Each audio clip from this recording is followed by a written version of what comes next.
kuna siku nilipokea pesa kwa yule mama wa Mkuranga na wakaongezeka watu wengine wawili ambao mimi hata siwajui.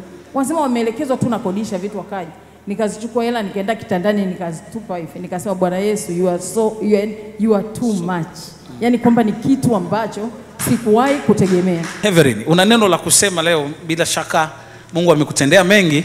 Hebu tiririka hapa kwa ufupi tuone. Shalom kanisa. Ongeza sauti. Shalom kanisa. Ninapenda kumrudishia Mungu utukufu. Yaliyofanyika ni mengi kiasi kwamba mpaka nilikuwa nakuja nasema leo nitakwenda kushuhudia, narudi nakuja na mara leo kuna watu wengi nitawakwaza. Hata leo hapa ninashaona dalili ya kwamba ningerudi siku nyingine alivyonisahau baba askofu.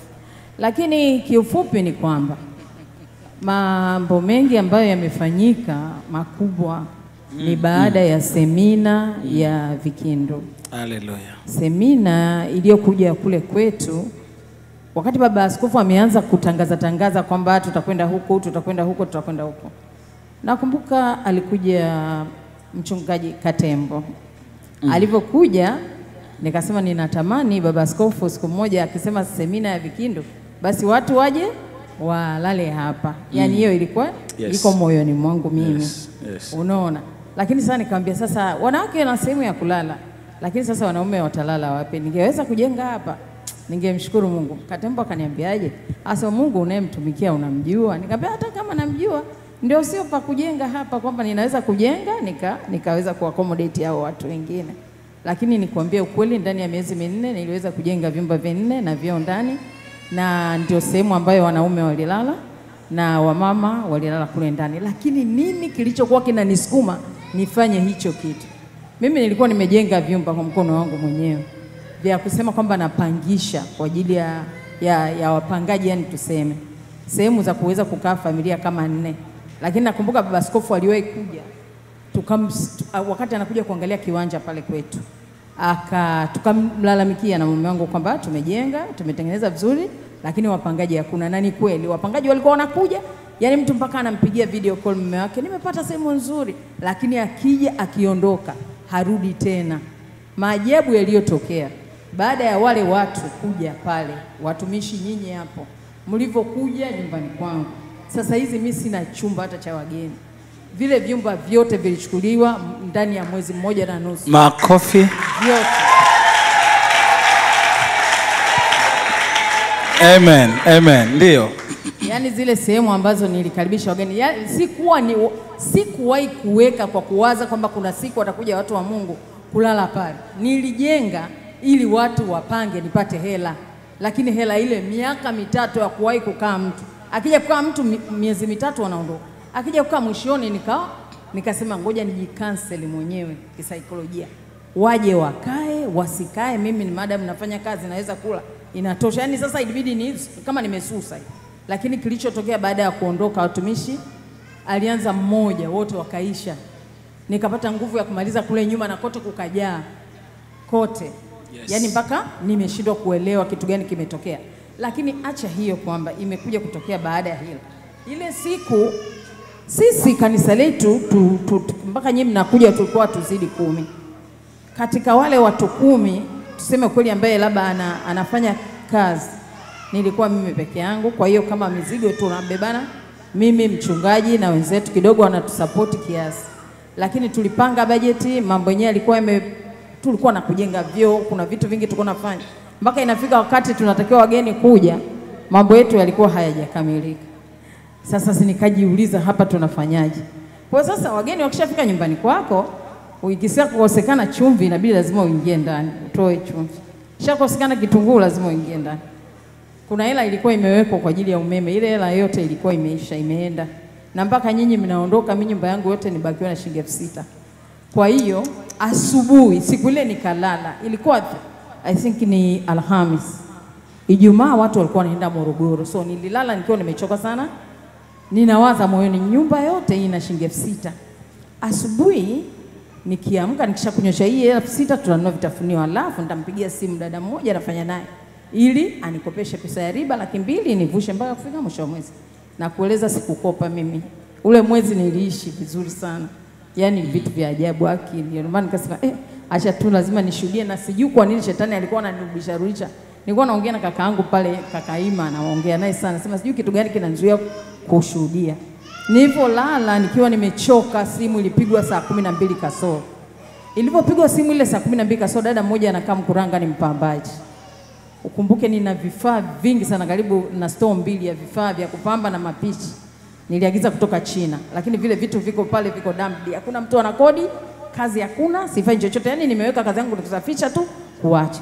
Yule dada alinipigia, alikodi vitu vya 370,000 alfajiri ile, wakati mimi nimebakiwa na 6,000 ndani kwangu, 370,000. Amen. Usingizi na uchovu ulikata, nikakaa kitandani. Nikamwambia hivi, kama kuna uwezekano nitumie hata robo ya hela, mama mchungaji wangu anatakiwa kwenda Morogoro kwenye semina na hana nauli. Na ikumbuka hiyo neno. Akasema hamna shida na kutumia zote. Na kweli anitumia hela zote 370. Usingizi ulikata, nikatoka nikaenda nje. Ajabu la pili, ile vitu alivyovichukua vyenye thamani ile, alinipigia simu baada ya siku 4 akaniambia hivi vitu nitaendelea kukaa navyo mwezi mzima, kila Jumamosi nitakuwa nakulipa 300,000. Kwa hiyo ule mwezi wote, yani sio hadithi, I'm telling you the truth. Yani kwamba yule dada alikuwa akimaliza kazi akawa anapata kazi nyingine kule kule ukumbini. Kwa ananipigia simu, mama Komba, sirudishi ila niongezee kitu fulani na kitu fulani. Kwa hiyo natuma bodaboda anapeleka. Kwa hilo mwezi mimi nililishwa kama ndege. Kila mwezi nilikuwa kila wiki napokea sio chini ya shilingi 300,000. Unaona, nikitoa na zaka na nini nabakiwa kama na 300,000. Ajabu lingine, wiki ya 3 nilipigiwa simu na mwenzangu. Akaniambia kwamba unajua mshahara wako mwezi huu una change kivipi? Akasema tunaongezewa mshahara. Nikamwambia mimi sijapata barua. Akaniambia unataka barua? Ngoja kidogo Evelyn. Unasema ukisema mshahara umechange, watu wajui wewe ni nani? Zungumza kwanza, ni mfanyakazi wa serikali ama unafanya kazi kwenye kibanda cha mama ntilie? Mimi ni mwajiriwa wa serikali, ni mmoja wa wasibu. Okay. Unaona, kwa hiyo mwenzangu akanipigia. Yuko airport pale Dar es Salaam. Niko mamlaka ya usalama wa usafiri wa anga. Sasa. Kwa hiyo akaniambia hivyo. Akaniambia unataka barua, unataka hela? Nikasema sasa sijui, najua inakuja barua inakuwa lati kwanza. Kwa hiyo bwana, ule mwezi mimi niliongezewa mshahara.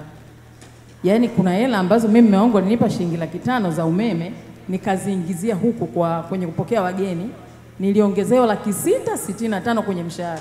Hela ambayo naipokea kila mwezi. Mimi nilitoa kwa mara moja. Lakini hela ile mimi napokea kila mwezi.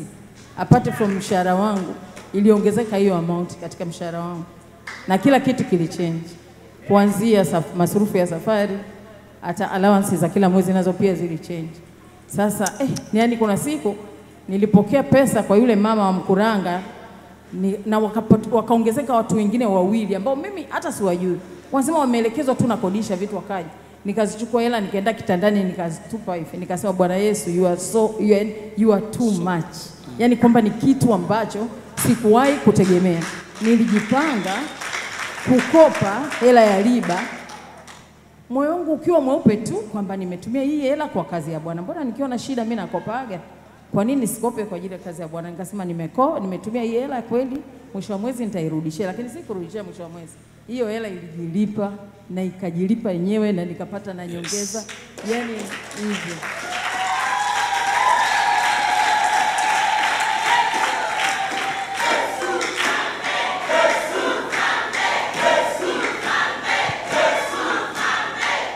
Amen. Yani tunajua kwamba sisi kama Wakristo au watu tuliokoka tunajua kwamba vitu ambavyo Bwana Yesu anafanya ni kutuponya, ni kutulinda. Lakini mimi kwa uzima wangu nimeshuhudia kwamba Bwana Yesu ana uwezo wa kutubariki kuliko hata hao wanao. Yani, yani ni muujiza. You can imagine ninalala na shilingi 6,000 alafu naamka na 370,000. Katika hali ya kawaida hata mimi zamani nilikuwa naonaga na walokole wanashuhudia, nasemaga wamepangwa, waongo, walokole bwana. Lakini jamani, na mimi amenishanikuta hayo. Yani baraka zile zimekuwa double. Wakati huo pamoja napata hizo hela, nilikuwa na Safa, nadhani Katembo ni mtu wangu wa karibu, naongeaga naye. Alikuwa akiniambia si kuna shida gani kanisani, naambia mimi mwazio watoto wangu wote wawili wampata vyuo na hangaika. Wiki ya 5 watoto wote wawili wakapata mkopo wa serikali. Nikabakiwa tu kulipa ada ambayo si kubwa, lakini chakula ndio kilikuwa kinanikosta. Kwa sababu kwa siku nilikuwa nalipa shilingi 10,000 kwa watoto wawili. Kwa siku 10,000 kwa hiyo ilikuwa inanipa shida. Kwa hiyo serikali nimewalipia wale watoto wote chakula na ada kidogo. Namshukuru Mungu kwa hilo. Are you through? Umemaliza? Yani ndio maana nimesema mambo ni mengi na muda ndio changamoto. Kuna huyu Irene, nakumbuka tukupigia baba, huyu binti yangu amefunga ndoa mwaka jana. Alikuwa mjamzito from nowhere, mtoto tumboni akajifungwa kamba mara 2, ambapo hospitali ya Morogoro walimkataa, wakasema aende hospitali kubwa. Ina maana kwamba akapasuliwa, kwamba uwezekano wa mtoto kuzaliwa akiwa mzima ni mdogo. Lakini baba askofu nikupigia simu moja tu, ulipokea saa 4 usiku, ulimuombea. Siku ya pili anaenda kwenye ultrasound, kamba moja imetoka. Siku ya pili ya 3 kamba ya pili imetoka, akawa yuko salama. Tukaendelea kumuombea. Alikwenda kujifungua, tumeenda hospitali kwa sababu alikuwa wanaita ni labor ambayo ni ya pekee, yani private. Kwa hiyo mimi niliruhusiwa kuingia. Njia imefunguka yote, mtoto akaenda akakaa huko juu. Makofi. Hujamaliza? Mtoto akaja akakaa huko juu. Kwa hiyo huko njia iko wazi, mtoto hayupo. Lakini kwa maombi mtoto alishuka ndani ya dakika 7. Yaani kitendo cha kumpigia baskofu hakupokea, lakini mimi moyoni mwangu sinajua nikimpigia baskofu huyu aliyemshikilia mwanangu anamwachia. Pamoja nilimkosa, alishuka faster. Akajifungua mtoto. Irene amejifungua mtoto wa kiume. Umeleta sadaka yake. Sadaka ya mwanangu hapa. Lakini pia namshukuru Mungu kwa ajili ya Andrew na Edson, na watoto wawili wa kiume walikuwa na shida sana ya kupata ndio hiyo mkopo. Huyu mambo yake, yule kaka pale amejificha, nilimwambia tuje wote, amekataa. Naogopa. Walipata vyuo kwa pamoja, lakini pia na kupata mkopo. Nikasema nimshukuru Mungu pia kwa ajili ya wao wote wawili. Namshukuru Mungu, lakini pia namshukuru Mungu kwa jinsi ambavyo anambadilisha mtoto wangu. Anakuwa mtoto mwema, anakwenda kanisani, anaenda kanisani bila hata kuambiwa, unashtuka tu ameshaenda. Namshukuru Mungu sana kwa jambo hilo, ambapo hata mdada yake anapiga simu ananiambia, mama, Andy anaswali kanisa gani analoondoka saa 12 asubuhi. Nikamwambia huyo muache tu hivyo hivyo, yani anatii sheria bila shuruti. Namshukuru Mungu. Muonyeshe basi ili wengine wajifunze mtoto akiwa Bwana Komba hapo. Safi sana. Amebadilika huyo. Amefanya nini? Amebadilika kabisa mpaka mama yake anashuhudia. Hakuna jambo gumu la kumshinda Yesu. Ndio. Amina. Kwa hiyo ndio sadaka yake. Sadaka ya Andrew na Edi. Basi na hili shukrani yako. Haleluya. Na hii huyu ndio huyo Andrew anasomea udaktari, sadaka yake iko hapo, na huyu ni Aiden ni mwenye sadaka. Na huyu ni mama. Acha nikuombe. Umemsikia alichozungumza hapa? Mungu anabariki. Ukifanya kazi ukatumika, shetani anakuambia hamna kitu unatoa. Iko siku Mungu akicheka, Mungu akikwambia akikupa kikucha tu, mambo yako yanabadilika. Kile kilichoonekana kimesizi, kimerogwa, kina kaniki, kina kinyesi, kinaondoka kinyesi, kinaondoka kaniki. Watu wanakuja wenyewe kwa kukimbizana. Vitu umedampo ndani, umekata tamaa navyo, watu wanakuja wanavibeba. Kila mwezi, kila wiki kuingizia 300,000, kila mwezi unashinga ngapi? Unaenda chuchungu mzima. Amina. Kwa mwezi mzima. Wana kila kitu mambo yake, miujiza double. Everything double. Amina. Mtumikieni Mungu kwa bidii. Huyu mama ni mtumishi, ametoa kiwanja cha kanisa, akakaribisha watu walale ni kwake, lakini mtu alianza kutoa tangu mapema. Tunaanza kazi hapa, mwisho tukampeleka Kisemvuli kwa sababu tumeextend kanisa akawa Kisemvuli, lakini bado anamtumikia Mungu kwa uaminifu. Ni mtoaji, ameshuka, anamwamini Mungu, sio mtu akata tamaa. Mungu ataendelea kukuona, akubariki mpaka mzee Komba naye atafata imani ulio nayo. Amen. Yesu wa Nazareti, asante kwa kumjibu mama huyu na kumpa kile ambacho alikuwa amemiss. Umerudisha furaha yake iliyopotea. Asante kwa uzima huu, penye kwako, ndugu zako, jamaa zako, watu wako wa karibu, wanao. Yesu awatunze na kuwahifadhi. Mungu awabadilishe, mwenye uweza kuvunja mawe na mifupa na kuyeyusha chuma, ayeyushe mioyo ya kila siamini ndani ya familia Everin. Hata kila jiwe ligeuzwe, kila kilima kishushwe katika jina la Yesu. Pokea hata usio yaomba, sema napokea. Napokea. Nenda na uzima wako. Makofi. Makofi.